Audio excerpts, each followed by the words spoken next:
Hello friends, very good afternoon. कैसे हैं आप सब? होप आप सब अच्छे होंगे।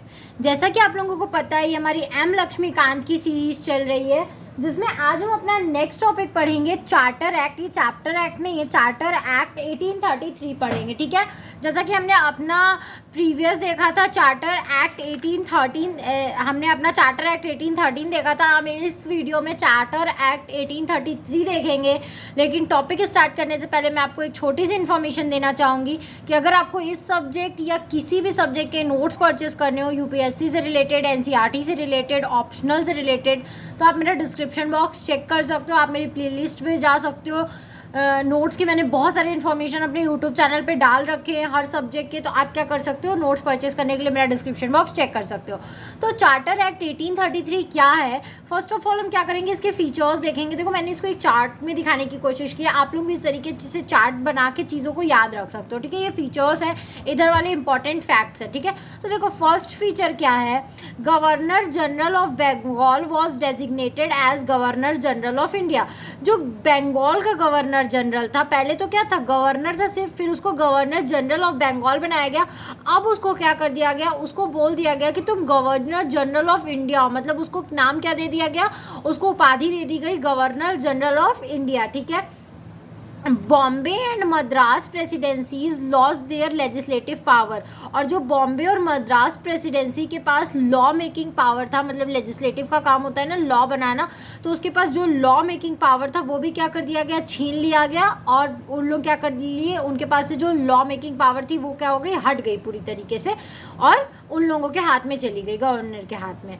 Governor general got complete control over civil and military affairs. अब गवर्नर जनरल के पास क्या हो गया था, पूरा कंट्रोल हो गया था किस चीज़ का, कोई सिविल अफेयर हो उस पर भी, और कोई मिलिट्री अफेयर्स हो उस पर भी, पूरा का पूरा कंट्रोल किसका था, सिर्फ और सिर्फ गवर्नर जनरल का था। ठीक है, law members were added as fourth member to the governor general council. हमने अपने प्रीवियस एक्ट में क्या देखा था कि जो उन्होंने क्या किया था, 3 मेंबर्स का ग्रुप हुआ करता था गवर्नर जनरल के काउंसिल में, 3 मेंबर्स हुआ करते थे। अब उसमें एक फोर्थ मेंबर को और ऐड कर लिया गया, जो फोर्थ मेंबर का नाम क्या था, लॉर्ड मैकॉले। आप लोग याद रखना, उस फोर्थ मेंबर का नाम क्या था, लॉर्ड मैकॉले।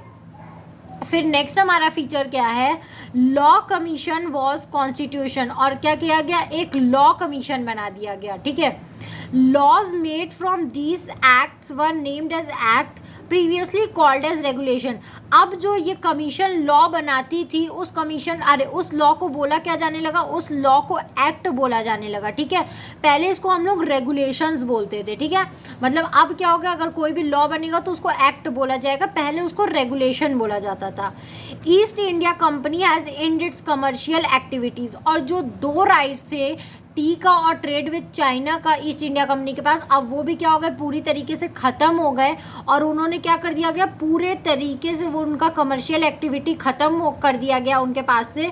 और it mainly become administrative body, और उनको एज ए एडमिनिस्ट्रेटिव बॉडी की तरह क्या करना है, मतलब सिर्फ ऑफिसर्स की तरह वो काम कर सकते हैं, उनको कमर्शियल राइट कुछ भी नहीं है, वो कोई भी कमर्शियल एक्टिविटी नहीं कर सकते हैं। ठीक है, तो ये था 1833 का फीचर्स। अब हम इसके कुछ इंपॉर्टेंट फैक्ट देखेंगे। इंपॉर्टेंट फैक्ट्स में क्या है देख लेते हैं हम।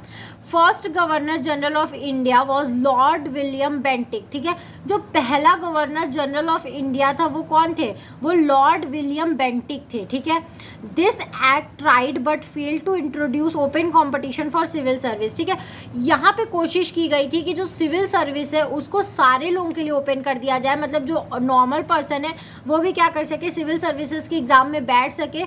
ट्राई तो किया गया था, बट क्या हो गया था, ये फेल हो गया था। ठीक है, और फैक्ट क्या है इसके, beginning of a central legislature for India as the act also took away legislative power of Bombay and Madras province. ठीक है, यहाँ पे क्या हो गया था, एक सेंट्रल लेजिस्लेचर का यहाँ पे एक स्टार्टिंग आप मान सकते हो, मतलब यहाँ पे क्या हो रहा है, एग्जीक्यूटिव ही सब कुछ कर रहा था। ठीक है, एग्जीक्यूटिव ही लॉ बना भी रहा था और उसको एग्जीक्यूट भी कर रहा था, तो मतलब सारी पावर्स क्या हो गई थी, सेंटर के हाथ में हो गई थी। और जो बॉम्बे और मद्रास प्रोविंस की लेजिस्लेटिव पावर थी वो क्या हो गई थी, उनसे छीन ली गई थी।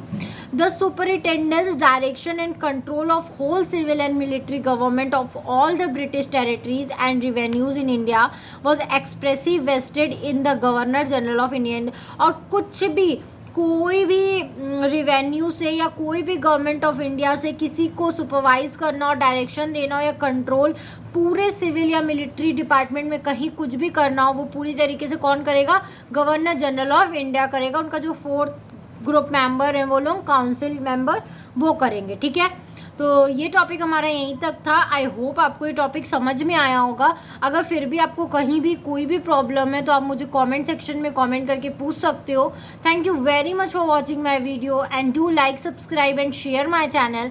अगर आपको इस सब्जेक्ट या किसी भी सब्जेक्ट के नोट्स परचेस करने हो तो आप मेरा डिस्क्रिप्शन बॉक्स चेक कर सकते हैं। Thank you.